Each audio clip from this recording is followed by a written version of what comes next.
పెద్దపల్లి జిల్లాలో ఆశా వర్కర్లను అదుపులోకి తీసుకున్నారు పోలీసులు. సమస్యలు పరిష్కరించాలని డిమాండ్ చేస్తూ సెక్రటేరియట్ ముట్టడికి బయలుదేరారు ఆశా వర్కర్లు. రాష్ట్ర కమిటీ పిలుపు మేరకు హైదరాబాద్ వెళ్తున్న పలువురిని అదుపులోకి తీసుకుని పోలీస్ స్టేషన్కు తరలించారు. అధికారంలోకి వస్తే 18,000 రూపాయల ఫిక్స్డ్ డిపాజిట్ వేతనం చెల్లిస్తామన్న కాంగ్రెస్ ప్రభుత్వం హామీని అమలు చేయాలని డిమాండ్ చేశారు ఆశా వర్కర్లు. ఉద్యోగ భద్రత కల్పించి న్యాయమైన డిమాండ్లు పరిష్కరించాలన్నారు.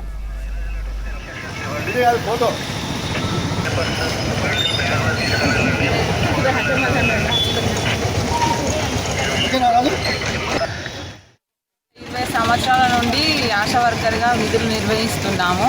కానీ మాకు పారితోషికం కిందనే ఇస్తున్నారు. అయితే మేము ఈరోజు మా రాష్ట్ర నాయకత్వం సచివాలయం నుండి పిలుపునిచ్చింది. మాకు జీతాల గురించి ధర్నా ఉంది, అందరు రావాలి అనేసి.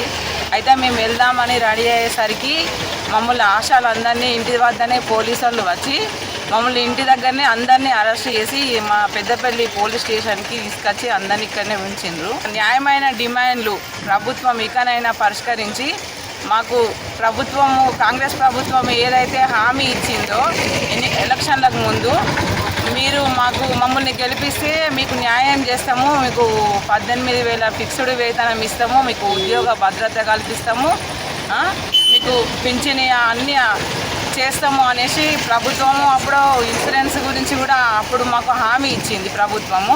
ఇప్పుడు మా న్యాయమైన డిమాండ్లు పరిష్కరించమని మేము ఇప్పుడు సంవత్సరం నుండి అడుగుతున్నాము. ఎన్నోసార్లు రిప్రజెంటేషన్స్ ఇచ్చినాము. అయినా ఇంతవరకు మా సమస్యలు పరిష్కరించకుండా మేము మొన్న కూడా ధర్నాకి వెళ్తే పోలీసు వాళ్ళు మమ్మల్ని కొట్టి పోలీస్ స్టేషన్లో అరెస్ట్ చేసి సాయంత్రం వరకు అక్కడే ఉంచుకున్నారు.